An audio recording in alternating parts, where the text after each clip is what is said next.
e não vai dar certo, a menos que haja uma aplicação coerente, coesa aí, para que todos venham a ter uma boa compreensão do estudo e da palavra de Deus. Então é importante perceber e entender quem foi o escritor dessa carta. Quem foi? Paulo. Onde está escrito isso? Lê para a gente. 1 Coríntios 1, do 1 ao 3. Paulo, chamado pela vontade de Deus para ser apóstolo de Jesus Cristo e irmão Sóstene, à igreja de Deus que estava em Corinto, aos santificados em Cristo Jesus, chamados para ser santos, com todos os que em todo lugar invocam o nome do Senhor Jesus Cristo. Senhor, dele e nosso, graça vos outro da parte, graça vós outro e paz da parte de nosso Deus, nosso Pai, de nosso Senhor Jesus Cristo. Vamos perceber no capítulo de número 1, primeiramente a carta leva o nome que ela foi endereçada aos cristãos que estavam em Corinto. Porém, Paulo diz: santificados em Cristo Jesus, chamados para ser santos, com todos os que em todo lugar invoca o nome de nosso Senhor Jesus Cristo. Então a carta não se limita apenas aos que estavam em Corinto, mas ele disse a todos que foram chamados para se santificar e que invocam o nome do Senhor em todos os lugares. Então é uma carta que a gente percebe que foi previamente endereçada aos cristãos de Corinto, porém que abrange a todos aqueles que invocam o nome do Senhor e que foram chamados para ser santo no serviço a Jesus Cristo. A história diz que a carta é no começo do ano 55 depois de Cristo, antes da destruição e da queda de Jerusalém, que aconteceu no ano 70 depois de Cristo pelo general Tito. Aonde Paulo estava quando ele escreveu essa carta? Alguém sabe? Paulo estava em Éfeso. Vamos ler 1 Coríntios 16, 8 e 9 e o versículo de número 19.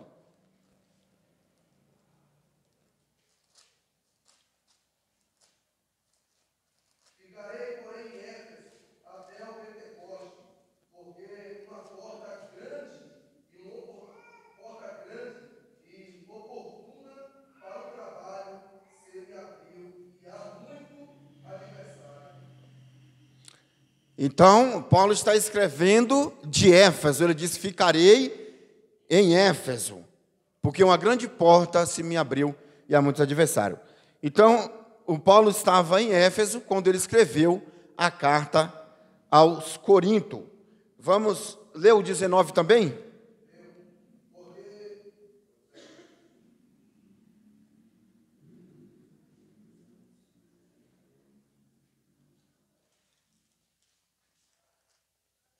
Porque trouxeram refrigério ao meu espírito e aos vossos reconheceis, pois o homem como este. Versículo 19. As igrejas da Ásia vos saudam, do Senhor muitos bons saúdam, Áquila e Priscila, e bem assim a igreja que está na casa deles. Amém. Observa que no começo dessa igreja em Corinto, vamos ler Atos, capítulo de número 18, para que a gente entenda. Atos, capítulo de número 18, versículo de número 1.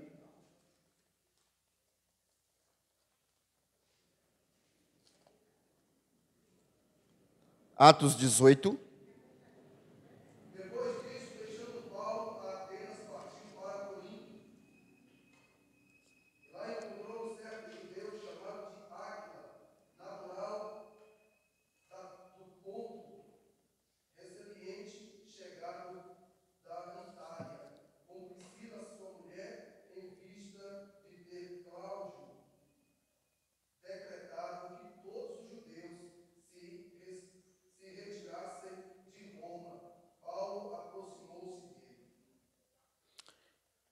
Paulo, ele estava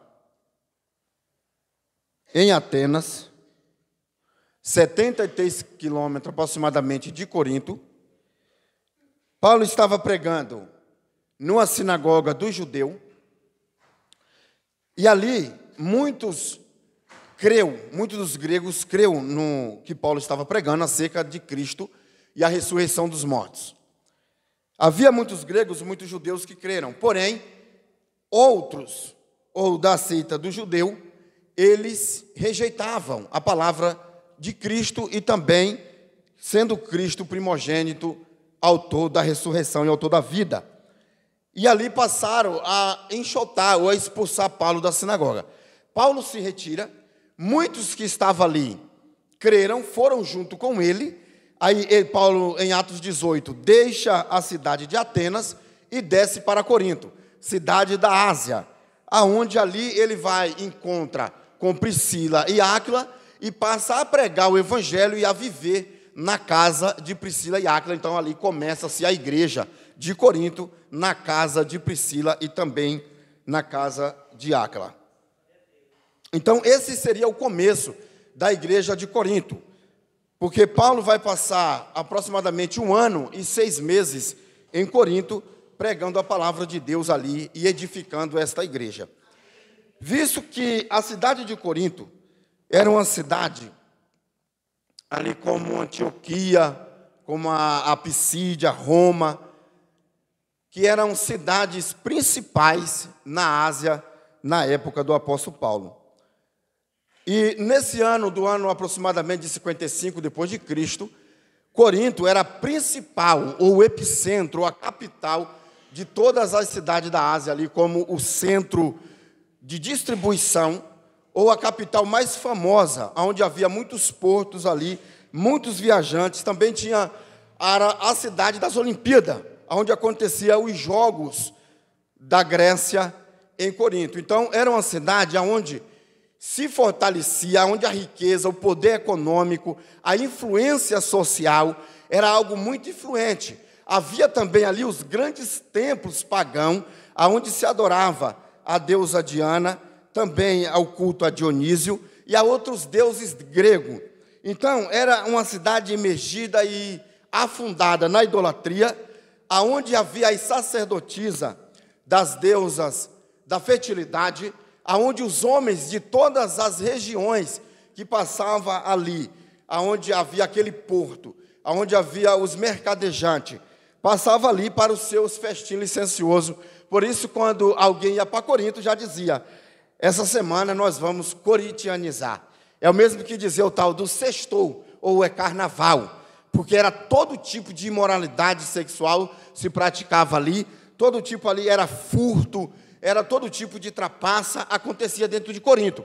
Só para a gente entender o contexto, aonde a igreja estava sendo fundada e aonde os cristãos da igreja de Corinto teve uma grande relutância e dificuldade de se desvencilhar dos hábitos passados.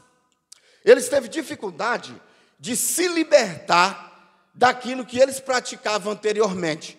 Então, quando eles se achegaram ou se converteram ao evangelho, houve uma relutância por parte deles de mudança de caráter, de transformação. Então, muitos deles continuaram a ser trapaceiro, continuaram a ser imorais, mentiroso, orgulhoso, presunçoso. Eles gostavam de ser faccionado.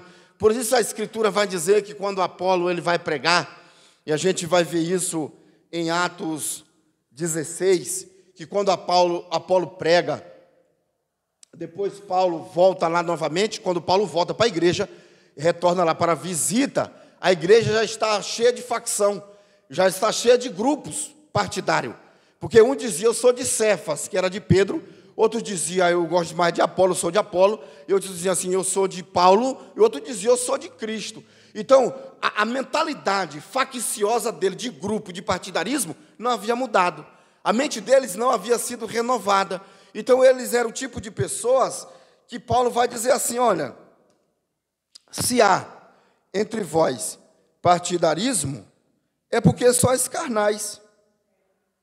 Então, eles não conseguiram atingir a maturidade espiritual. Então, ele era pessoas que a igreja de Corinto ainda seguia homens. Eu escolho o mestre que eu quero ouvir. Então, por isso, Paulo vai advertir a Timóteo, dizendo que também, nos últimos dias, dizendo, Timóteo, prega a palavra em tempo e fora de tempo, porque virão tempo em que eles terão comichões nos ouvidos, e rejeitarão a sã doutrina, e cercar-se-ão de doutores segundo as suas concupiscências. Então, cercar-se-ão de doutores quer dizer que eles iam escolher qual evangelho eles queriam ouvir, né? E hoje vejamos que na nossa sociedade moderna há vários tipos de evangelho, né? Há vários tipos de evangelho. Não é que existe vários tipos de evangelho, mas as pessoas moldam o evangelho segundo o seu padrão. Aquilo que mais lhe agrada é aquilo que eu mais busco. Aquilo que mais me agrada é o que eu mais creio. Aquilo que mais me agrada é o que mais quero ouvir, né? Então, isso já acontece nos nossos dias atuais, não é novidade, porque Paulo deixou escrito e nos alertou, dizendo a Timóteo que pregasse a palavra de Deus em tempo e fora de tempo, porque esse tempo chegaria, né, em que a sã doutrina, em que a palavra de Deus, a verdade de Cristo, ia incomodar muitas pessoas, e ele ia procurar um padrão de evangelho que se enquadrasse com os seus maus hábitos. Mas isso não quer dizer que o evangelho da graça mudou.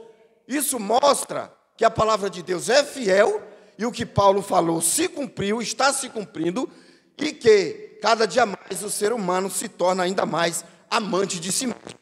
Aquela pessoa que é amante de si mesmo, e a Escritura diz que ele é seguidor do próprio ventre, ele não quer mais nada além de agradar a si mesmo, né? Ele não quer outra coisa, ele só quer agradar a si, e tudo que ele quer é que seja e gire em torno de si mesmo. E se o evangelho que não agrada a ele, ele diz assim, esse daí eu não quero ouvir, porque não me agrada. Mas esse evangelho é pirata, é falso e também é ilegal. Ele não existe, ele é coisa da imaginação humana. Porque o evangelho de Cristo, ele é libertador, né? E quando se fala de libertação, ou tirar um escravo da libertação, ninguém liberta. A libertação, geralmente, ela não vem de forma pacífica, né? Libertação não vem de forma pacífica. Geralmente, libertar quer dizer arrancar a força ou com violência das mãos daquele que é mais forte. Então, nenhuma libertação vem de forma pacífica. Então, se não vem de forma pacífica, virá na forma do confronto. Mas, de alguma forma ou de outra, a libertação tem que vir, né? Então, vendo que a igreja de Corinto tinha essa dificuldade, Paulo vai mostrar que, no capítulo de número 10, ele diz, ora, irmãos, não quero que ignoreis que os nossos pais estiveram todos sob a nuvem, e todos passaram pelo mar, tendo sido todos batizados assim na nuvem como no mar, com respeito a Moisés. Observe dois versículos muito ricos aqui que possamos ver. Ele vai trazer uma ênfase e um exemplo na vida do povo de Israel, a qual Deus libertou por intermédio de Moisés da terra do Egito, para trazer a uma terra de Jerusalém, uma terra boa que emana leite e mel. E ele vai exemplificar essa libertação, tendo Moisés como líder, como legislador das leis divinas, e também como libertador do povo. Ele vai trazer uma ênfase em um exemplo de Cristo, como que liberta o cristão, o ser humano, do pecado, da terra da escravidão, para levar até a grande e sonhada salvação que Deus prometeu. Então, não era que era apenas um exemplo, mas aconteceu de fato essa libertação, mas também trazendo a nós uma clareza de uma prefiguração do que Cristo faria também a nosso respeito. Por isso, Paulo vai dizer aos irmãos de Corinto da seguinte forma: não quero que ignoreis. Ignorar quer dizer ou ser ignorante, ainda que aprendemos nos nossos dias que ignorante é uma pessoa que responde de maneira grotesca ou rude, mas, na verdade, esse é o mal educado, né? O mal educado. O ignorante, ou a ignorância, é a falta do conhecimento. Então, em várias vezes, o apóstolo Paulo e Cristo também vai fazer uma crítica acerca de não sermos ignorantes das coisas, não ter conhecimento, não ter ciência da causa. E nesse contexto aqui, Paulo diz, não quero que sejais, que ignoreis, não quero que você não tenha conhecimento do que aconteceu. E também que não quero que faça pouco caso do que aconteceu. Porque há pessoas que olham para a história de Israel e acham assim, mas isso aconteceu com aquele povo. E pensa assim, mas nada do que aconteceu lá vai acontecer agora. Por que não aconteceria? Por que não aconteceria? Então ele diz, não quero que ignoreis que nossos pais tiveram todos sob a nuvem. Quando ele fala isso, ele vai fazer uma referência a Êxodo 13, 21 e 22. Se quisermos dar uma passada lá, é bem enriquecedor. Em que eles caminhavam, e a Escritura diz que durante o dia uma coluna de nuvem os seguia, por causa do calor escaldante do deserto, aquela nuvem não permitiria que eles morressem na fadiga do sol. Porém, aquela nuvem tem um significado ainda mais profundo e espiritual, porque vai dizer que eles foram batizados na nuvem. Então, aquele batismo, que ele foi batizado na nuvem, isso quer dizer que a nuvem é algo que vem de céu, vem de cima. Então, ele estava sendo batizado por algo espiritual, mostrando e dando clareza que ele já não era mais um povo escravo. Ele já não pertencia mais ao Egito. Portanto, aquela nuvem estava mostrando e declarando, dizendo agora, vós já sois um novo povo, liberto da escravidão. O povo que já não é mais um povo que pertence ao jugo do faraó no Egito, mas pertence agora a Deus. E a nuvem mostra, e aquele batismo mostra, a limpeza espiritual que Deus estava fazendo neles. Quando ele passa, e também na nuvem, e também aonde? No mar. O batismo no mar mostra o batismo que nós fazemos hoje, declarando publicamente, por isso ele estava passando no mar, declarando publicamente, está escrito para nós hoje, também para todo o exército do faraó, dizendo agora que ele estava declarando que agora eles eram povo de Deus. Pois quando nós vamos batizar, o grande significado não é apenas um mergulho na água, porque mergulhar na água, qualquer um vai numa praia, num rio e mergulha. E qual seria a diferença disso? Porém, para nós, confessando publicamente, testificando, que agora pertencemos ao Senhor, que cremos na morte e ressurreição de Cristo. Por isso, o apóstolo Paulo vai dizer, portanto, se morreste com Cristo, também vós ressuscitaste com Ele. Então, quando deitamos na água, estamos declarando, estou morto para o mundo, estou morto para a escravidão do pecado, eu estou morrendo para a minha antiga vida, e quando eu levanto, eu estou dizendo, agora eu estou levantando, ressuscitando juntamente com Cristo, para viver agora para Cristo.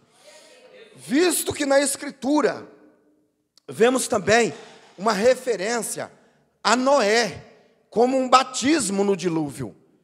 Visto que como o batismo, ele é algo tão importante na nossa vida, e ainda que muitos questionem, negligenciem, usando o exemplo do ladrão da cruz, porque ele não se batizou, ele não foi ungido, isso e aquilo, mas é tudo coisa pretexto para quem não quer cumprir. Uma coisa é algo que Deus faz, porque Deus também tem exceções, tá?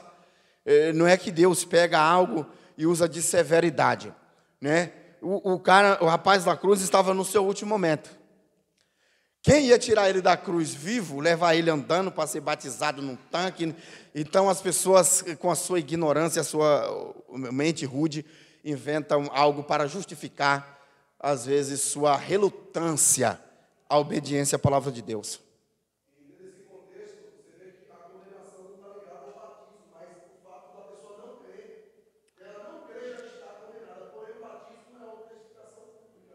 Né? Exatamente. Aquele que crê será salvo. O que não crê já está condenado. Porém, quando eu me batizo, eu estou declarando que eu creio. Eu estou declarando publicamente. Eu estou fazendo isso porque eu creio. Né? Por isso eu me batizo e eu testifico publicamente. Então não é pano para alguém negligenciar o batismo. Né? Senão não seria necessário. Jesus disse, João disse assim, quem me dera, por que eu batizaria tu, né? Eu que necessitaria ser batizado e tu vens a mim. Jesus disse, não, faça isso para que cumpra. Então, se Cristo fez para cumprir, quem sou eu para dizer que não vou cumprir esse requisito das Escrituras? Então, vemos Noé, que passou na água, segundo João vai dizer que ele também foi batizado. Pela água ele foi salvo. Pela água ele foi salvo. Então, quando vemos a nação Israel passando no mar e na nuvem, e também no Jordão, ele está mostrando que a água é o lugar que passamos para a purificação, percebendo que a água também na Bíblia, em alguns contextos, ela vai dizer que é a palavra, que é o Espírito e também que é vida. Né? Observando o que o apóstolo Paulo vai dizer aos irmãos em Corinto.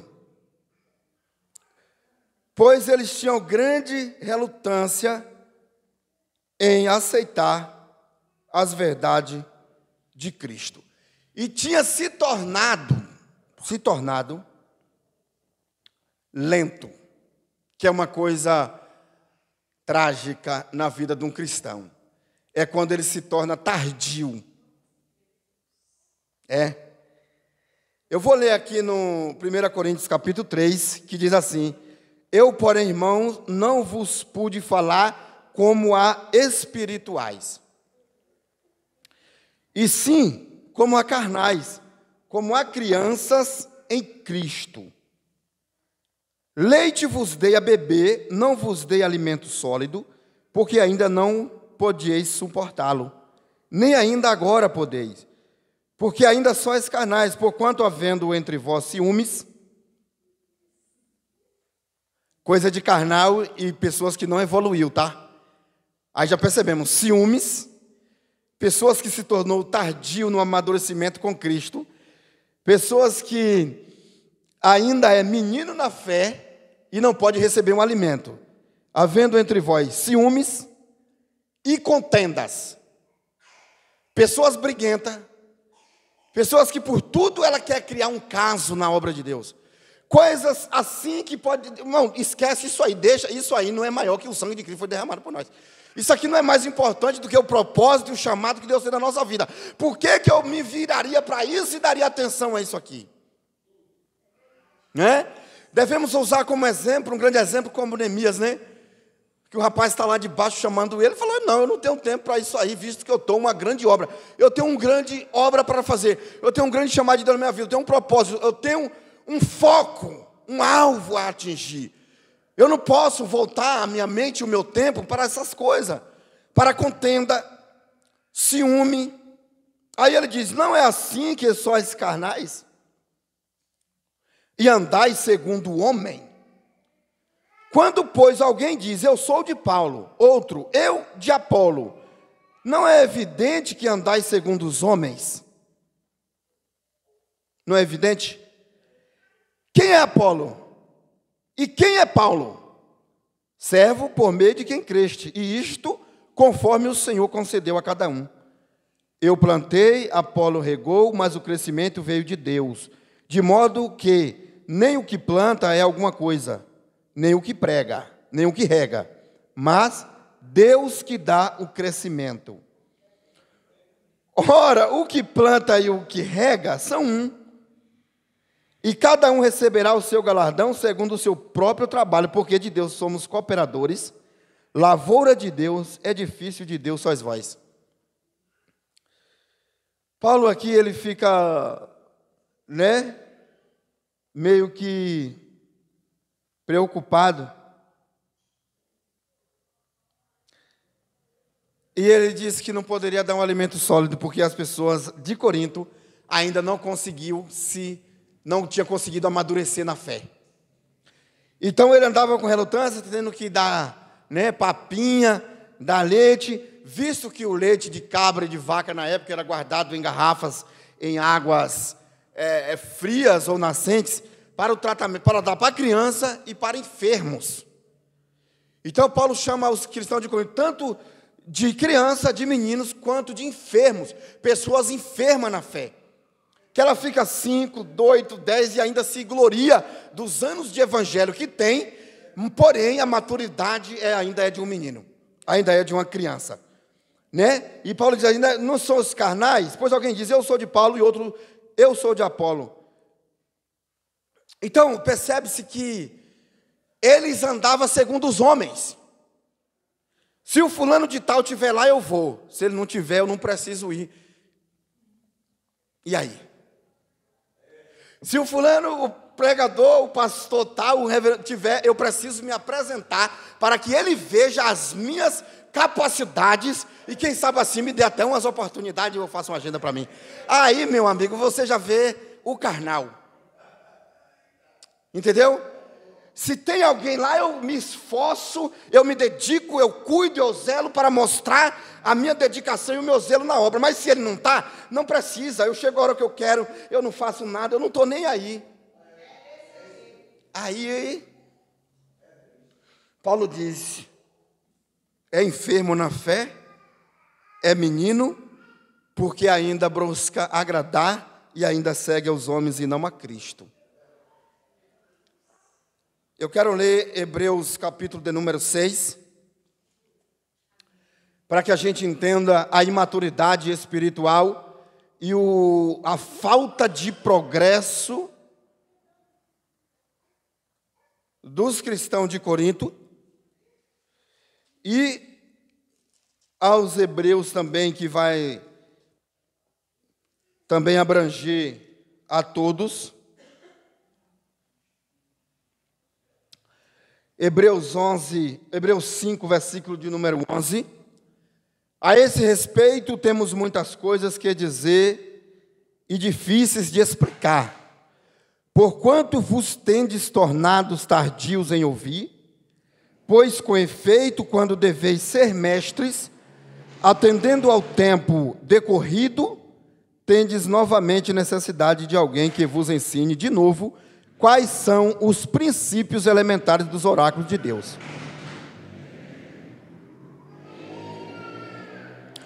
Assim vos tornastes como os necessitados de leite e não de alimento sólido. Ora, todo aquele que se alimenta de leite é inexperiente na palavra da justiça, porque é criança. Mas o alimento sólido é para os adultos, para aqueles que, pela prática, têm as suas faculdades exercidas para discernir não somente o bem, mas também o mal.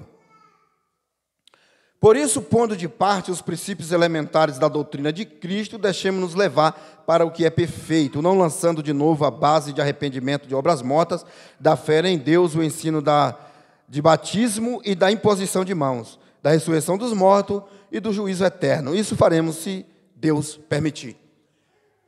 Então, eles ouviam o básico e ainda era difícil. Então, eles se tornaram lentos em compreender as coisas espirituais de Deus e também acerca das Escrituras. E é complicado, porque até mesmo quando ensinamos ou pregamos para pessoas que ela tem o hábito de ler e estudar a palavra de Deus, você não precisa se esforçar tanto. Às vezes a pessoa vai pregar, antes que ela vai trazer a revelação da palavra de Deus, você já sabe o que ela vai dizer, e a pessoa já dá um glória a Deus, que ela já sabe. E tem aqueles que você está pregando, ele fica te olhando como se diz assim, mas tu está onde, em que país, tu está falando do quê? De quem é que tu está falando? Que coisa estranha. Não é assim? Então, é necessário, há uma necessidade extrema, urgente, do ensino, do aprendizado. Agora vamos entender algo que o apóstolo Paulo vai dizer no texto de 1 Coríntios 10, no versículo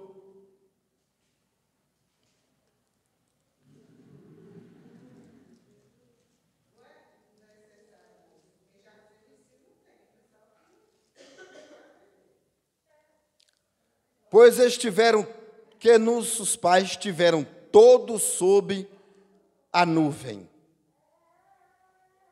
Quantos estavam sob a nuvem? Debaixo da nuvem. 'E todos passaram pelo mar, tendo sido todos batizados, assim na nuvem como no mar, com respeito a Moisés.'" A expressão Paulo usa, com respeito a Moisés. Por que ele disse com respeito a Moisés?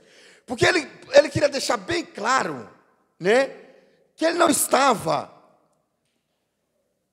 ou seja, ele não queria dizer assim, Moisés falhou na missão. É basicamente isso. Não é que Moisés falhou na missão. Moisés cumpriu com aquilo requisito qual Deus enviou ele para fazer. Porém, o povo que ouvia e seguia Moisés falhou em obedecer o que Deus estabeleceu, o que Moisés passou para o povo. E quando ele diz com respeito a Moisés,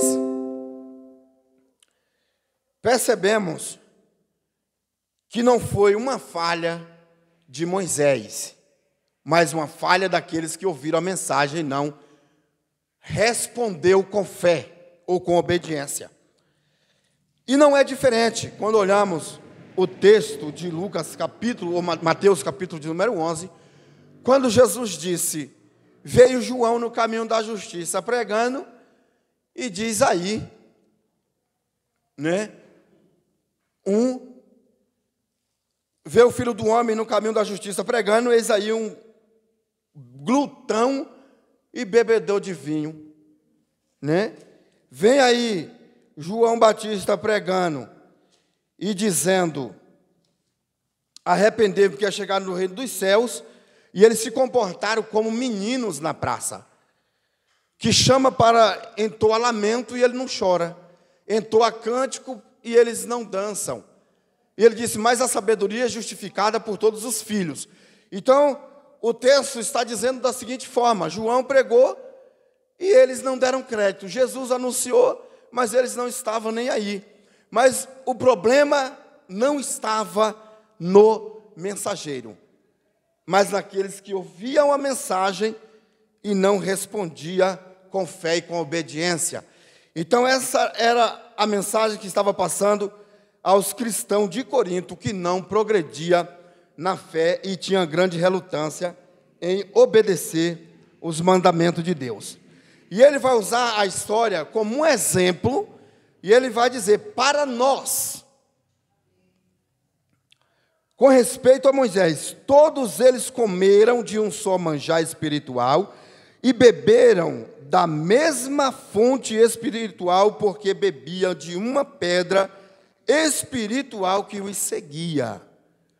Comeram todos do mesmo pão, beberam da mesma água, foram batizados todos na mesma nuvem, no mesmo mar, e comeram todos do mesmo maná espiritual, e bebia de uma pedra espiritual que os seguia. E ele diz, e a pedra era Cristo. Então, Cristo já vinha, desde esse tempo, numa forma de uma figura de uma pedra que os seguia, providenciando a sabedoria, como Paulo descreve em 1 Coríntios capítulo número 2, 2 Coríntios 2, dizendo que a sabedoria de Deus é loucura para os que se perdem. Então, essa sabedoria de Deus já vinha os nutrindo, os alimentando, mantendo eles vivos no deserto. Então, Cristo, que é a sabedoria e o poder de Deus, já vinha nutrindo eles. Então, Cristo, assim como hoje e assim como naquela época, Cristo já vinha saciando a sua alma com a água espiritual. Se a pedra era espiritual, a água não era normal, né? Então percebemos que ainda que a água, de forma literal, aquela água vinha de uma pedra espiritual. Mesmo assim, Paulo diz, mas Deus não se agradou da maioria, Se fosse da metade, se fosse da minoria, né, ainda tínhamos ainda um pouco de diz assim, pelo menos foi pouco. Foi a metade, mas metade ainda permaneceu. Mas ele disse da maioria deles. Razão porque ficaram prostrados no deserto. Então, percebemos que com todo o suporte, com tudo que Deus oferece, com todo o ensino, com toda a pregação, com toda a oração, com tudo que Deus dá, o homem ainda falha. A pessoa ainda consegue desagradar a Deus. Pois ele diz, Deus não se agradou da maioria deles. Então a maioria falhou na obediência. Falhou no crer em que Deus estava falando. Visto que em Números, quando ele se referia a Moisés, ele se referia da seguinte maneira, e aí? Deus está no nosso meio ou não está? Então, a Escritura diz que eles tentavam o Senhor a todo tempo. Ele se levantava contra Moisés e dizia, tu nos trouxe ou nos tirou da terra do Egito para nos fazer morrer nesse deserto, nós, nossas mulheres, nosso filho e nosso gado. Percebe-se, vou te explicar um negócio aqui. A libertação deles era só física. Física que eu quero dizer, era de fachada. Eles saíram de lá. É porque eles queriam ser libertos da escravidão, mas não queriam ser libertados dos prazeres que o Egito oferecia, né? Exatamente. Quando Paulo dá esse exemplo aqui para Corinto, é a mesma coisa dos israelitas. Você vê que é a mesma coisa que, aí como você falou, que na igreja de Corinto era um lugar que tinha os jogos, era aquela loucura, o lugar da depravação. Sim. Aí Paulo vai usar a mesma coisa que acontecia aqui, porque quando a gente começa a ler, aqui Paulo vai relatando o que aconteceu depois da saída do povo do Egito, ele vai dizer que não se faça idólatra, havia prostituição dentro no meio do povo. Vamos chegar lá ainda. Murmurava. Então Paulo vai descrevendo o que estava acontecendo, né? Exatamente. Não devemos tentar a Cristo como alguns dos israelitas tentaram. E a gente não vê falar de Cristo no Êxodo. Sempre Deus. Mas aqui Paulo está dizendo, né, que eles estavam tentando a Cristo. Exatamente. É interessante porque quando, na época, depois de José, quando o faraó morreu, levantou-se outro faraó que não conhecia José. É isso que o texto diz, correto? Ele não conhecia a história de José, da sua família. Só que isso era a providência divina, fazendo com que o faraó os castigasse. Porque se o faraó não os oprimisse, para eles era cômodo. Eles ficariam no Egito, eles não iam clamar, eles não queriam sair de lá.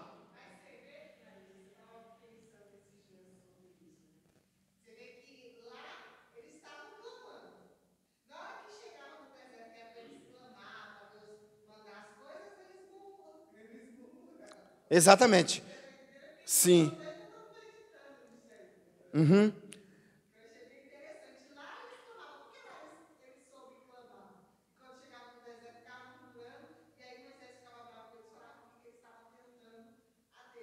Sim. Mas sabe por que eles clamaram no Egito? Não foi porque eles queriam sair de lá.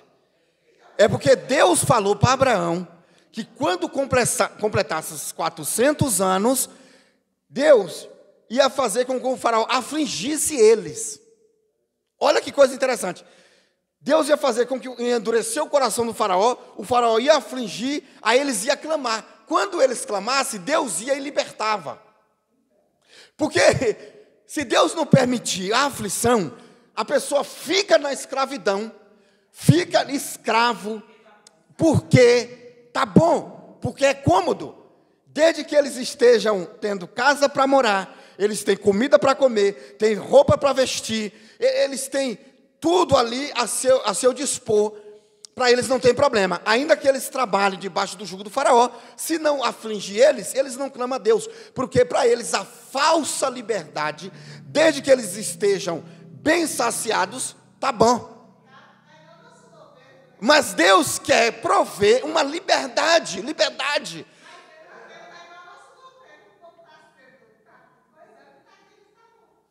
Você entendeu? Então Deus faz o quê? Para dizer, não, eu vou te tornar livre. Porque, pode falar, presbítero Jadson.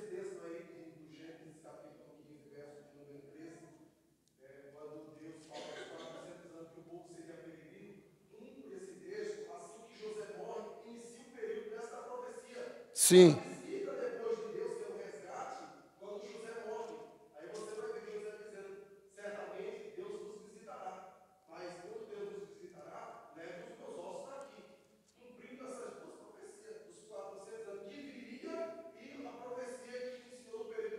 Exatamente, já era um tempo.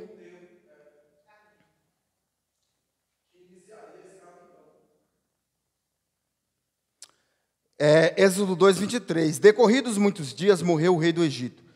Os filhos de Israel gemiam sob a servidão e por causa dela clamaram, e o seu clamor subiu a Deus. Ouvindo Deus o seu gemido, lembrou-se da sua aliança com Abraão, com Isaque e com Jacó. E viu Deus os filhos de Israel e atentou para a sua condição. Né? Lembrou-se Deus, não quer dizer que Deus esqueceu, né? Mas Deus, começou o tempo de Deus cumprir o que ele havia predito para Abraão. Pois ele disse, a tua descendência será peregrina na terra, ficará escrava 400 anos, e depois eu me lembrarei e os resgatarei com mão forte e com braço estendido. Ele prometeu isso para Abraão. Então, ninguém lá sabia, a menos que era contado. Mas quando José morre e todo mundo fica confortável dentro do Egito, estava bom. Estava bom. Mas Deus disse, não foi essa promessa que eu fiz a Abraão. Então, Deus permite o quê? A aflição, né? O sofrimento, as cargas dobradas, as injustiças acontecer para que eles clamem a Deus. E eu lhe digo uma coisa, não é só lá não, tá? Há pessoas hoje que ela só lembra de clamar a Deus quando a aflição chega, quando o sofrimento aperta, quando... Olha só, Jesus disse assim, que os inimigos do homem seriam o da própria casa. Os inimigos do homem seriam o da própria casa. Tem pessoas que estão numa aflição, mas ela diz assim, eu estou esperando Deus usar alguém para falar comigo. E passa anos e mais anos sofrendo, em angústia, sendo perseguido, sofrimento, depressão, sofre todo tipo de mazela, dizendo ela que está esperando Deus responder. Só que quando estudamos na semana passada, a Escritura diz que Deus fala de formas e de maneiras. E a forma que Deus usou aqui para cumprir, ou para eles clamar, foi o quê? A aflição. Chegando à aflição. Então a pessoa está lá sofrendo em grande aflição e não está percebendo que é a hora. Irmãos, se a pessoa está, quando os inimigos da própria casa, não quer dizer que a gente tem que odiar os nossos. Porém, tem lugar que é família, tem família que ela nos odeia pelo fato de servir a Cristo. Desdenha e despreza. Por quê? Que ficaria ao lado de uma pessoa assim. Por que eu teria que sofrer e padecer por causa que Deus não usou ninguém para falar, mas será que Deus não está falando comigo? Não é a forma que Deus está me mostrando que aquele lugar, que aquele ambiente, que aquela pessoa não quer o meu bem? Ou que aquela pessoa está até influenciada pelo diabo para querer me afligir? Por que eu suportaria isso? Não, senhor, errado. Por que eu teria que sofrer tais danos por causa para alguém estar feliz? Porque tem pessoas que acham que é necessário, que é Deus que está mandando, que é Deus que está fazendo. Exatamente. É o termo que alguns usam, né, dizendo assim, tal fulano vai ser uma lixa na tua vida, não sei o quê. Não. Ele vai ser lixa lá, pega uma enxada e vai lixar alguma coisa, mas eu não, né? Porque quem vai me polir é Deus, quando eu permito segundo a sua palavra. Ah, mas Penina não estava lixando Ana? Não tem nada a ver uma coisa com a outra. A questão da Penina é que Penina não prestava, né? Irritava, se gabava, né? Porque tinha filho e Ana não tinha, né? Então, esse negócio de uma pessoa estar ali me perseguindo, me afligindo, me denegrindo, e eu estou aqui, irmão, Deus está no controle, Deus te abençoe. Não, vem cá, qual é o seu problema? Até quando? Fazer igual Jacó fez com Labão. Labão começou a perseguir, começou a remexer os negócios dele, os bens dele, teve hora que ele se irritou. Falei assim, qual é o seu problema comigo? Eu estou te devendo alguma coisa? Peguei alguma coisa dos teus bens, roubei algo teu, então me larga do meu pé, rapaz. Né? Quando a gente vê Paulo perseguindo os cristãos, Jesus disse o quê? Por que tu tá, qual é o teu problema comigo? Está me perseguindo por quê? Então esse negócio de aceitar, o irmão está afligindo o outro, o irmão está perturbando a vida do outro, está errado, irmão. Está errado isso aí, pode tirar isso da sua mentalidade, isso não existe. Na presença de Deus, é o que o apóstolo Paulo diz, temos que suportar uns aos outros, não quer dizer que eu tenho que suportar perseguição e perturbação de ninguém, não. Né? O suportar que Paulo diz é o mais fraco na fé. Suportar o mais fraco na fé é não abandoná-lo no meio do caminho. Pô, ele caiu novamente, vamos ajudar ele. Ele já está fraco, mas está fraco de novo, varão. Vamos ajudar ele novamente. Nunca devemos de cessar de estender a mão para ajudar o fraco, o necessitado, o débil, o imaturo. É isso que Paulo está dizendo. Mas não quer dizer que alguém tem que ficar me atazanando a vida inteira e eu tenho que dizer, essa pessoa está sendo um instrumento de Deus na minha vida. Não está, não, está sendo um instrumento do diabo. Né? Porque Paulo diz assim, Senhor, tem um instrumento de Satanás vindo para me esbofetear aqui, ó. Né? Ele assim, eu espinho na carne, ele disse, espinho na carne, um mensageiro de Satanás para me esbofetear, enfim, de que eu não me soberbeça. Porém, o contexto de Paulo ali não quer dizer que tem que ficar cristão perturbando irmão dentro da igreja, não. Isso aí é o caso de muitos crentes aí ficar aí entristecido na obra de Deus por causa desse tipo de situação e essa ignorância terrível e falta de interpretação coerente das Escrituras. Se tem perseguição, afligimento, discórdia, é porque está fora da palavra, está fora do ensinamento bíblico, né? E não podemos dizer, está certo, não. Né? Vamos seguir aqui, ó. Todos comeram de um só manjar espiritual. Então, o alimento que vinha não era só um pão, ainda que eles disseram esse pão vil, pão desprezível, né? Desprezou o alimento que Deus dava, porque o maná caía do céu todos os dias, né? Então, todos os dias ele tinha que buscar e esperar a provisão de Deus. Porém, eles estavam acostumados que no Egito, ser servido pelo Egito, comer o que era do Egito, e não esperar em Deus, né? Então, o Egito aqui nesse contexto vai falar daquilo que nós estamos habituados a conseguir pelo esforço da nossa mão, porque eles eram escravos, não tinham salário, então só ganhava pelo trabalho a comida. Só ganhava pelo trabalho a comida. Só o que Deus queria para eles não é só a comida. Deus queria dar uma terra de liberdade.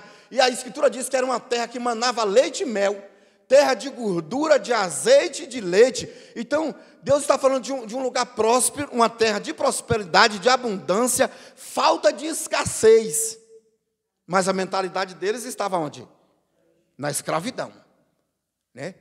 Aqui na escravidão é o seguinte, nós trabalhamos sabendo que tal hora vai dar a comida. Então, o Egito é melhor, Moisés. Porque eu já tenho uma hora certinha que eles vão dar o caldeirão de carne, de alho poró, e de cebola e de pepino. Né? Mas esperar em Deus é algo que você não tem a certeza do momento que vem. Você sabe que vem, porque a fé é o firme fundamento das coisas que não se veem. Mas a certeza das que se esperam. A certeza da que se espera. Se uma pessoa diz que tem fé e não tem certeza, a fé dela é volátil, é controversa. Uma hora está em cima, outra está embaixo. Então, ele estava assim, né? Então, é uma fé que não agrada a Deus. Porque ele vai dizer no mesmo texto, dizendo assim, pois sem fé é impossível agradar a Deus. Então, eles estavam acostumados, naquela hora era a hora de comer. Né? Aquela hora era a hora de... Era a garantia deles. Porém, sendo escravo. E Deus quer o quê? Liberdade, prosperidade. Tem gente que tem preconceito com a prosperidade. Existe a teologia só da prosperidade? Existe, irmão. Né? Nós não pregamos nem a miséria, nem a prosperidade, mas nós pregamos a salvação com a prosperidade junto. Porque diz, todas essas coisas virão, te seguirão, se atentamente ouvir a voz do Senhor. Né? E se buscar o reino e a tua justiça em primeiro lugar, todas essas coisas virão. Então, não é pecado ser próspero, não. Agora, querer ser escravo, né, de um sistema, querer ser escravo das suas próprias mãos, da sua crença, né, de você mesmo, para obter o que quer, aí já fica fora do padrão divino. Está confiando mais em si, né, no sistema, do que no próprio Deus. Então, estamos canalizando a nossa fé na base errada. E assim, por isso, Jeremias capítulo 2, o Senhor vai lamentar e dizer, né, espantai, ó céus, ficai estupefatos, alarmai-vos, pois 2 mal o meu povo me fez. Primeiro, a mim me abandonaram. Segundo mal, cavaram cisternas rotas em quem não retém as águas. Então, eles deixaram Deus, que era a rocha, a fonte de água viva, o manancial de água, e cavou um poço. O manancial de água viva é aquela nascente onde vem sol e ela continua a mesma. Chove e ela continua a mesma. Ela continua jorrando água. O poço que cava, quando chega no verão, ele seca. Então, é uma coisa incerta. Confiar em si mesmo, confiar no homem, confiar no tal do emprego bom, confiar no tal da oportunidade maravilhosa, é algo que uma hora ela vai falhar e nós vamos ter que voltar a clamar novamente. Então, né, devemos... Sim.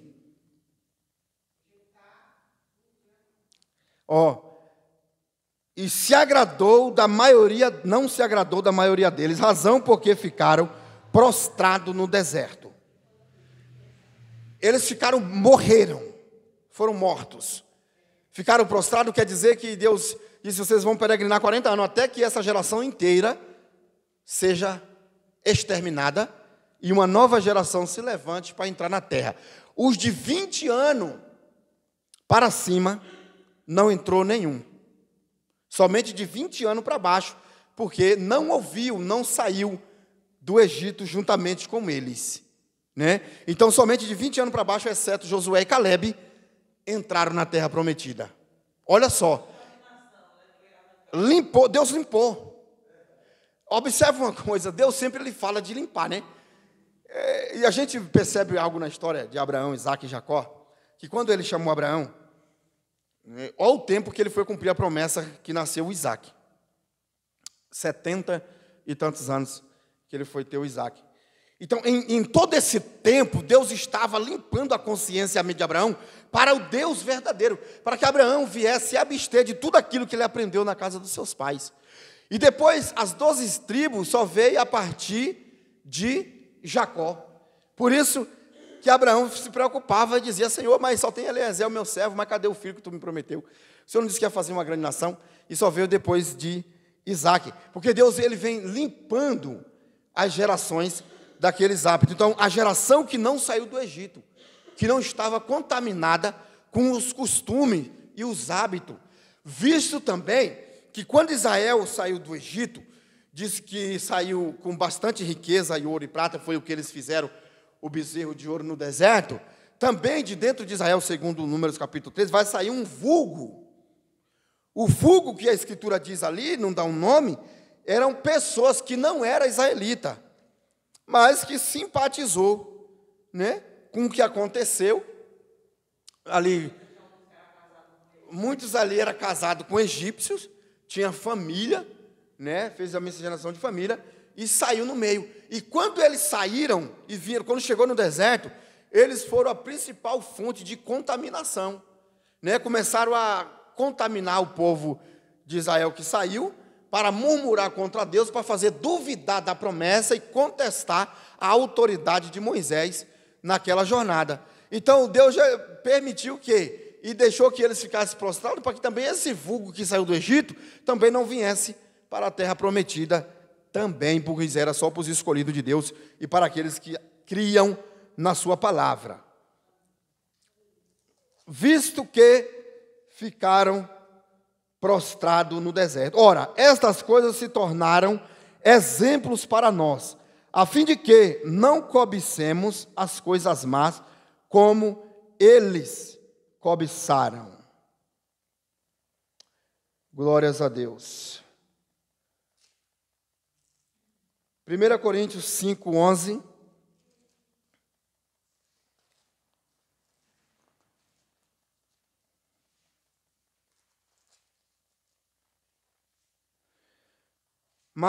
Mas agora vos escrevo que não vos associeis com alguém que, dizendo-se irmão, foi impuro, ou avarento, ou idólatra, ou maldizente, ou beberrão, ou roubador, com esse tal, nem ainda com mais. Paulo disse, dizendo-se ser irmão. Paulo não está falando nem de um ímpio. Ele está falando de pessoas que se declaram cristão, mas dizendo é impuro, avarento, idólatra, maldizente, beberrão, roubador. Com esse tal ainda nem com mais. Ou seja, não se associei com esse tipo de gente. Ele diz que é cristão, mas o comportamento e o caráter dele é totalmente deturpado. Aquele que é maldizente, que é beberrão, tem cristão que ele diz, mas a forma dele viver nega toda a fé que ele tem em Cristo Jesus. Então ele diz assim, com essas pessoas, nem se aceite para comer. Porque no costume, nessa época aqui, quando foi escrito a carta, e também no contexto em que foi escrito as escrituras, o sentar para participar de um almoço ou de uma janta, não era apenas o comer e saciar a fome, mas era, ele fala, se associar. Se associar é um termo que se usa para fazer paz ou aliança. Quando se fazia uma aliança, as pessoas se assentavam para comer, participando do mesmo prato, da mesma comida. E vamos ver isso no Antigo Testamento, quando Deus envia o profeta novo a Betel, dizendo, ó, chega lá, tu nem come pão na casa de ninguém, nem bebe água, só entrega a mensagem, sai correndo e vai embora. Mas o profeta novo chegou lá, entregou a mensagem, o profeta velho diz, não, tu é profeta igual eu, rapaz, nós é da mesma, servimos o mesmo Deus, temos o mesmo ministério, então não há diferença entre mim e tu, não há distinção. Vem comer aqui, o anjo do Senhor me apareceu a mim, eu tive uma visão, o homem todo espiritual, disse assim, o anjo apareceu para mim, disse que era para tu se sentar e comer. O profeta, ao invés de ouvir a voz de Deus, ele ouviu a voz de um homem que disse que Deus apareceu para ele. Ele se assentou e ele era profeta, mas Deus poupou ele. Podia dizer assim. Exatamente. Deus disse assim, não, mas ele é um profeta novo. Ele foi enganado.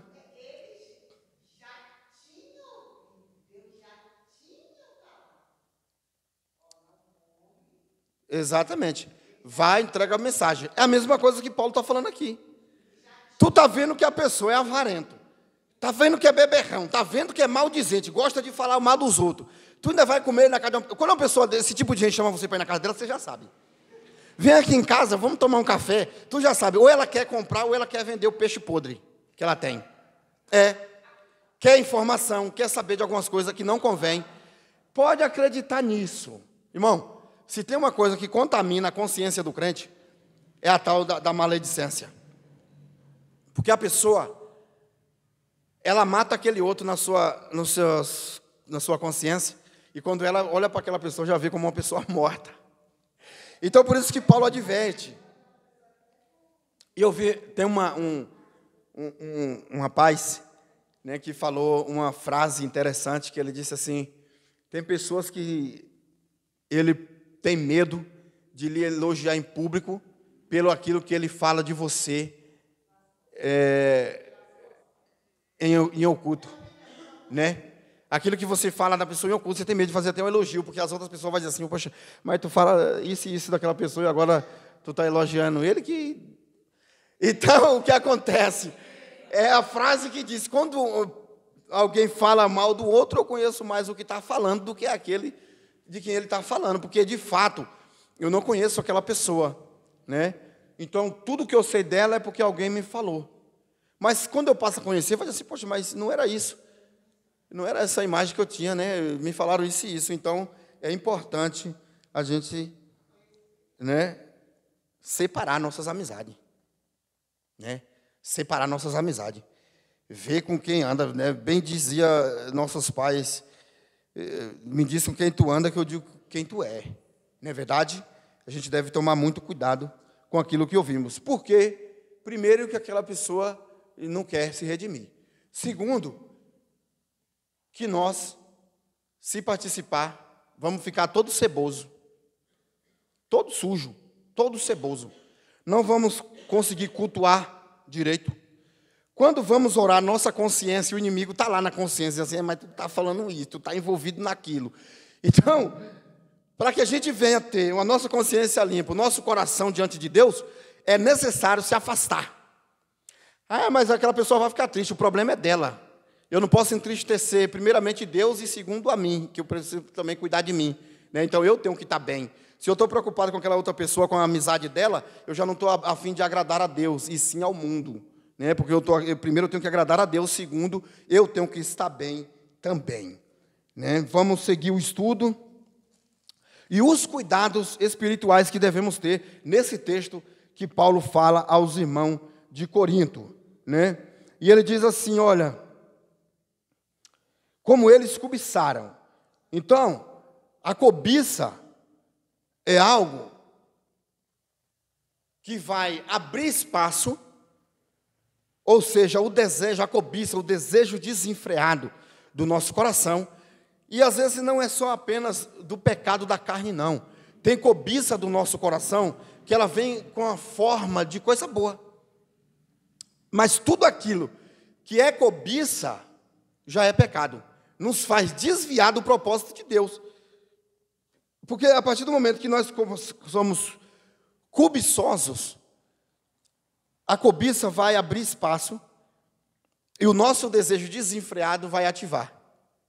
Então, os nossos olhos vão aguçar, seja qual for o propósito, seja para pecado, seja para uma coisa minha, para uma coisa nossa que pareça bom, mas se é cobiça, vai nos desviar do propósito de Deus. Desejo do que é do outro, ou inveja, ou avareza, né? Cobiça, inveja, avareza, tudo isso se enquadra na mesma palavra. Isso. Não vos façais, pois, idólatras, como algum deles, porquanto está escrito, o povo assentou-se para comer e beber, e levantou-se para divertir-se. Então, eles pegaram o ouro, os pingentes, os colares que os egípcios deu para eles, os objetos de valores, e fez o que Parão? Derrete e faz um bezerro. Né? Visto que, de forma literal, ninguém hoje vai pegar o seu ouro que tem, vai cozinhar e fazer um bezerro. Ainda que haja muitas pessoas que têm estátuas mesmo de ouro, né? Quanto mais o seu Deus, como Buda, como outros deuses aí, hinduístas, seja mais, né, enfeitado, para eles mais valioso é aquele Deus. Não é assim? Tem a Nossa Senhora lá, que é a senhora, que ele fala assim, que ele chama Nossa Senhora, né? O nome dela. Que é de ouro, que tem o manto sagrado. Então, quanto mais ele enfeita o Deus dele, é mais valioso. Porém, aqui a gente pode perceber e fazer uma aplicação, que eles pegaram aquela riqueza que Deus deu para eles, que eu acredito que parte também pelos anos que eles ficaram como escravo, e para onde eles iam, eles precisariam, né, de comprar e vender e negociar, visto que era a idade do bronze, a idade do ferro, a idade do ouro, era a época em que se negociava. Não tinha dinheiro, então eles compravam com ouro, compravam com prata, com pesos. E eles não saíram de mão vazia, porque Deus também prometeu para Abraão que eles não sairiam de mão vazia e sairia com grande riqueza, com grande despojo. Por causa que Deus é justo, irmão. Mesmo que ele fez essa promessa, o seu povo não sairia de mão vazia pelo tempo que trabalhou. Os pais trabalharam e os filhos levaram esse ouro separado. Porém, eles pegaram essa riqueza e fizeram o quê? O seu Deus. Isso é aquela pessoa que pega, faz dos seus bens o seu Deus. Eles passam a confiar nas suas propriedades, nas suas fazendas, né? Na sua conta, nos seus iates, nas suas finanças, nos seus investimentos. E tudo isso torna o Deus dessa pessoa, porque a confiança dela está naquilo. E ela trabalha dia e noite se fadigando, dizendo assim, eu preciso me preparar. Não é errado a gente se preparar para o tempo da adversidade ou para a velhice, né? Assim, eu vou me preparar hoje, porque um dia eu vou ficar velho e eu quero ter a minha renda, quero ter a minha vida estável. Porém, não devemos fazer disso o nosso Deus.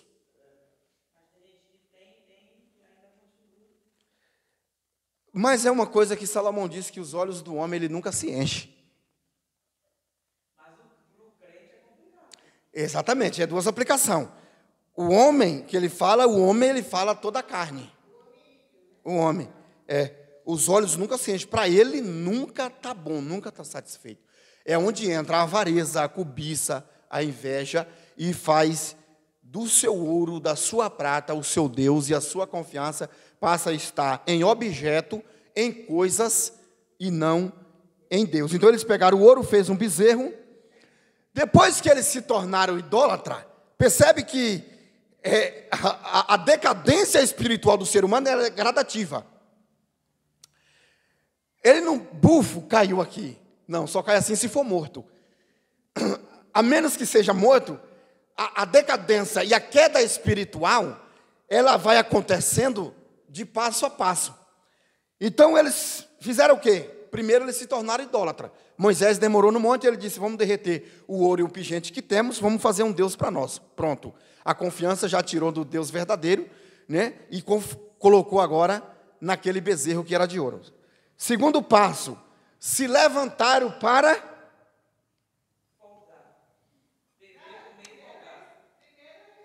Se assentou-se para beber. Primeiro eles fizeram o bezerro.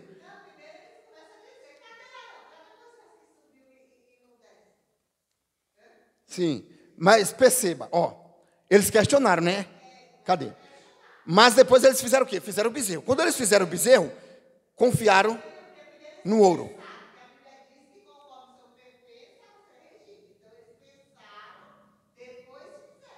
Exatamente, fez o bezerro, correto? Fez o bezerro. Quando eles fizeram o bezerro, eles já não estavam confiando em Deus. Já tinha outro Deus no seu coração, que era o ouro. O ouro. Depois que eles estavam confiando no ouro, o ouro pode ser qualquer tipo de riqueza, de finança, de confiança financeira, ou até mesmo a confiança. Tem gente que confia porque é jovem. Diz, não, eu tenho saúde, eu sou jovem, eu vou viver muito ainda. Quando foi o que o cantor de Mamonas Assassina, eu esqueci o nome dele agora, ele disse para o pastor, o Dinho foi, não foi, Roque? Ele falou para o pastor o quê? Não, pastor, eu estou jovem ainda, vou curtir minha juventude. Quando eu estiver mais velho, eu volto para a igreja. Aí quando ele ainda é jovem, o que foi que aconteceu com ele? Porque a pessoa quando é jovem, ela confia em si mesmo. Ela confia na sua força, no seu ímpeto, né? Não fica doente. Igual Asaf estava olhando para os ímpios, assim, ele não fica doente, ele é nédio, ele fala o que quer. E está tudo certo com eles. Então eles confiaram. Vamos seguir aqui para a gente terminar rapidamente, que o horário já foi. Ele disse que confiaram no ouro. Depois eles fizeram o quê? Agora que a gente já tem o nosso Deus, o Deus nosso já está no ouro, que é o ouro, vamos nos assentar para comer e beber. Né? Então falou assim, o quê? Vamos curtir, vamos encher a cara, vamos beber, porque a gente tem ouro agora para a gente confiar. Depois que eles encheram a cara, estavam embriagados, estavam fora de si, já não estavam raciocinando. Isso aqui vai falar também de uma pessoa que está fora de si, ou de um insensato, e não necessariamente embriagado de cachaça. Embora nessa passagem esteja. Embora quando Paulo fala de não vos embriagueis com vinho ainda contenda, mas enchei-vos do Espírito, quando muitos dali na ceia e também na carta ao Corinto, eles tinham o hábito de beber. Eles não abandonaram o hábito de beber vinho e ficar chapado. Então, mas a embriaguez fala de um estado mental em que o homem não raciocina bem ou está fora de si. Ele está como um irracional. Então, quando eles estavam agindo de forma irracional, e ele se assentou para beber e se embriagar, logo depois ele levantou-se para se divertir. Esse se divertir aqui fala da imoralidade sexual que eles estavam praticando. Então, esse se divertir que eles se levantaram, eles estavam embriagados, desviados, e agora já estavam se entregando às relações sexuais ilícitas. Pode falar, presbítero Jades. O festim de Belsazar.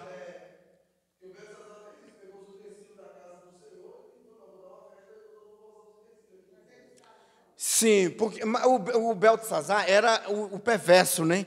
O depois do filho de Nabucodonosor, que também não, apesar de ele saber, de ele conhecer, mas ele era um ímpio. Mas só que Paulo está falando aqui para o cristão. É para a gente isso aqui, né? Não é para os ímpios, não é para quem tem lá fora. Isso aqui é para nós. Não deixa de fazer uma aplicação ali também. Vejamos bem a análise do texto. Mas isso aqui é para os crentes, para os cristãos da atualidade, né? Que faz do ouro o seu Deus, né? Que se embriaga, que fica na insensatez, não está raciocinando bem. Aí ele fala o quê? Se levantou para se divertir e fizeram o carnaval, relações sexuais ilícitas, imoralidade, mesmo servindo a Deus. E ele diz, não pratiquemos imoralidade como algum deles o fizeram e caíram num só dia 23 mil.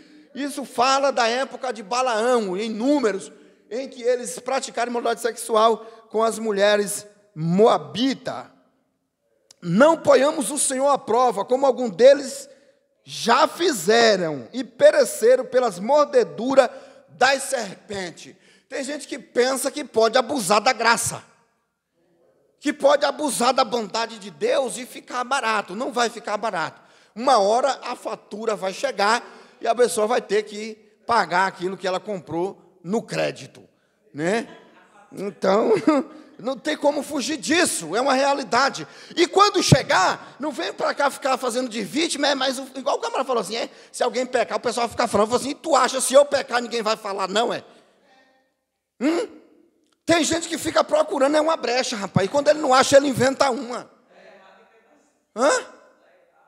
Não pense isso não. É porque o crente, os outros, ao invés de ajudar, fica julgando, eles vão julgar mesmo, e todo mundo vai falar. Não se engane, não. Aquele que aperta a minha mão, dá risada, diz, nossa, tu é uma bênção, ele vai ser o primeiro, tu está sabendo que aconteceu isso e isso, então isso é para eu e você ficar de olho bem aberto, né? E não ficar depois assim, coitadinho de mim, coitadinho nada, tem que fazer igualmente o filho pródigo fez, levantar-me-ei e irei ter com meu pai, e dizer, pai, pequei contra ti e contra o céu, você não pecou contra mim nem contra o seu irmão não, meu amigo. O seu problema, o nosso problema, não é com um nem com o outro, é com Deus. E se tivermos na nossa mente a preocupação de não pecar contra Deus, de não entristecer o Espírito Santo, aí não, vai dizer assim, não, para que eu fazer igual a José no Egito, né? Por que eu ia pecar contra o meu Senhor e pecaria contra o meu Deus, né? Quando ele estava sozinho ali com a mulher do Potifar, entendeu? Então as pessoas têm essa mania, né? Está me julgando não, as pessoas vão comentar mesmo. Pior ainda é quando Deus julgar, né? Se a pessoa não se arrepender. Então, não espere essas coisas não, porque o pessoal vai falar mesmo. E vai ser os amigos, viu? Os que comem do mesmo prato, igual Davi disse, né? Até aquele que comia do meu bocado lá, levantou contra mim o calcanhar. Então, se a gente tiver na mentalidade assim, não, Senhor, eu errei, né, falhei, e eu preciso me reconciliar com o meu Deus, que é o meu Pai, pois foi Ele que eu entristeci, né? Mas o meu irmão que está lá na casa lá também vai ficar bravinho. O problema é do irmão. Desde que chegue na casa e o pai receba a veste nova, a sandália nova, anel de novo. Glória a Deus por isso. Glória a Deus por isso. Né? Não ponhamos o Senhor à prova. O que é pôr o Senhor à prova? É achar que vai fazer todo tipo de coisa, vai andar negligente, e Deus não vai estar nem aí. E não é bem assim que funciona. Nem murmureis, como alguns deles murmuraram e foram destruídos pelo exterminador. Os que praticou imoralidade, pereceu 23 mil. Colocaram o Senhor à prova, morreu pela mordedura da serpente.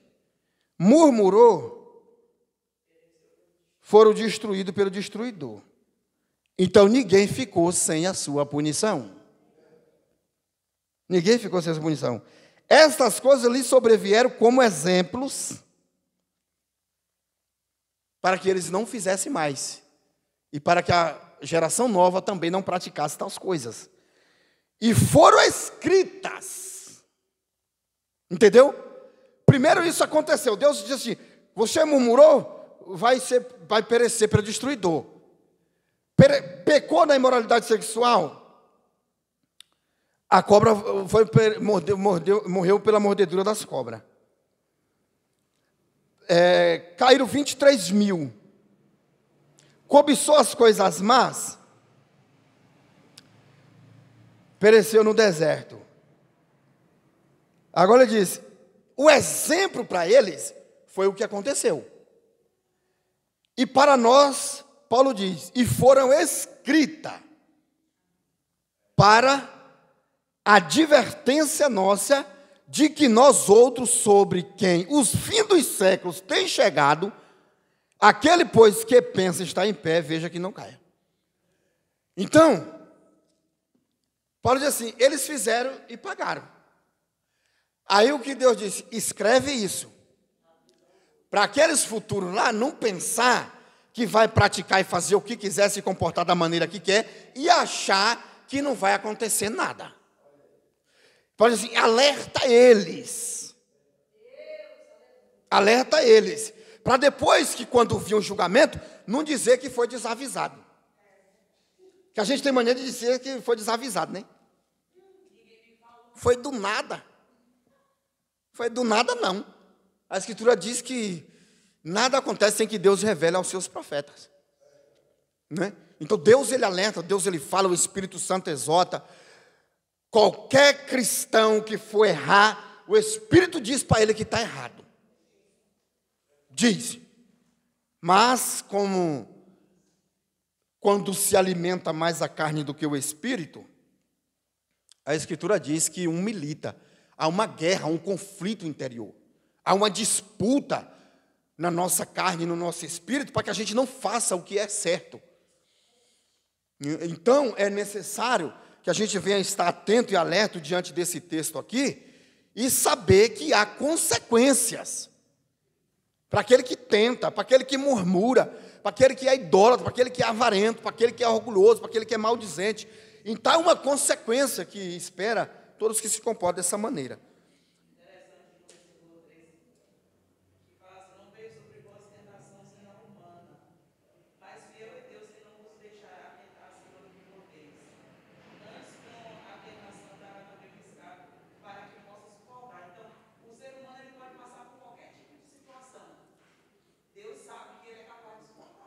Exatamente. Eu não aguentei, não. Aqui, Paulo está dizendo que Deus ele não deixa ninguém passar além. Acima do que se pode suportar. Exatamente. Agora, cabe a pessoa suportar ou não. Antes, com a tentação, dará também o escape para que possais suportar. Pronto. Pode ser o que for, a pessoa pode ser tentada na sua fraqueza, naquilo que. Mas ela é tentada. Exatamente. O que José tinha ali era uma porta para correr, né? Então, meu amigo, se tiver uma saída, saia e saia correndo. Não saia devagar, não, porque se a gente olhar para trás, é capaz de assim, rapaz, eu vou voltar lá para ver. A curiosidade. Né? Então, devemos tomar todo cuidado com nossa vida espiritual, porque depois, chorar depois, não vai resolver o problema. Eu estou falando, não vai resolver o problema. O que vai resolver o problema é fazer igual o filho pródigo, começar lá do começo da fila novamente e aceitar cada degrau e dizer, isso aqui é porque eu tive a oportunidade de correr e não corri. Né? Então... E outra coisa, o pai recebeu ele bem, não significa que os empregados, o irmão, ia receber da mesma forma. Exatamente. Alguém ia falar, olha, foi, sai, gastou fetura. Algum motor, igual um cachorro. E o pai ainda... Porque na casa de Deus tem trabalhador. Tem filho e tem trabalhador também. Isso. E o interessante é que o filho pródigo falou voltar para o meu pai. Não foi para a crítica de um, a crítica do outro. Porque as pessoas mais se importam com a crítica do que com o pai que recebe bem. Exatamente. Está se importando, eu não volto porque alguém vai falar. Um exemplo muito grande, muito importante que a gente tem na Escritura é o Davi, né? O Davi, ele reconhecia publicamente o seu erro. E as pessoas falam assim, Deus não envergonha ninguém. Meu irmão, não vá nessa, não. Não vá nesse ditado que Deus não envergonha ninguém, não. Não vá nessa, não, porque Deus envergonha. E a Bíblia diz que Deus disse, Davi, o que tu fez na oculta, eu vou mostrar em plena luz do dia, em cima de um eirado. Sabe o que é um eirado? É um lugar alto. E na plena luz do sol, que todo mundo vai ver o que tu fez. Não adianta tu querer esconder. Então, irmãos, a gente precisa andar na luz. E mostra, e não é vergonha, não. Tudo que a pessoa não queria que fosse descoberto, mas vai ser, não adianta. Então, é melhor a pessoa reconhecer o seu erro, né? E não ligar muito para a crítica, porque a crítica vem. Se a gente não cometer, já tem pessoas que levantam a calúnia e dizem que fez, né? E um ou outro levanta e diz alguma coisa, o caráter dele é meio duvidoso. Ele já fez isso, ela já fez aquilo. Ele se comporta assim, assado, e começa a falar. Então, ele sempre arruma. Então, eu não tenho problema com essas falácias. Entendeu? Eu tenho um alvo a chegar, nós temos um objetivo, nós temos um propósito, né? E devemos seguir em frente. Mas Deus, ele sempre nos dá um escape. E devemos perceber quando esse escape chegar, para não ficar prostrado aí, né? E na tentação, porque somos tentados de todas as formas. De todas as formas, em todas as áreas, há tentações que nos quer tirar do propósito, do chamado de Deus. Então devemos estar atentos e resistir ao diabo, e ele fugirá de nós, né? Então a fraqueza do diabo, qual é a fraqueza do diabo? A resistência do cristão, né? Vamos dar graças a Deus, que Deus abençoe a todos nessa noite. Quinta-feira temos culto. Você que nos acompanha e ouviu essa palavra, que Deus te abençoe aí, em nome de Jesus, que o Espírito de Deus possa falar com você e te fortalecer para a glória de Deus. Pai, nessa noite nós te damos graça, te louvamos pela tua misericórdia, a tua bondade, pela tua palavra que nos atenta, nos desperta, Senhor, e nos faz andar em vigilância na tua presença. Amém?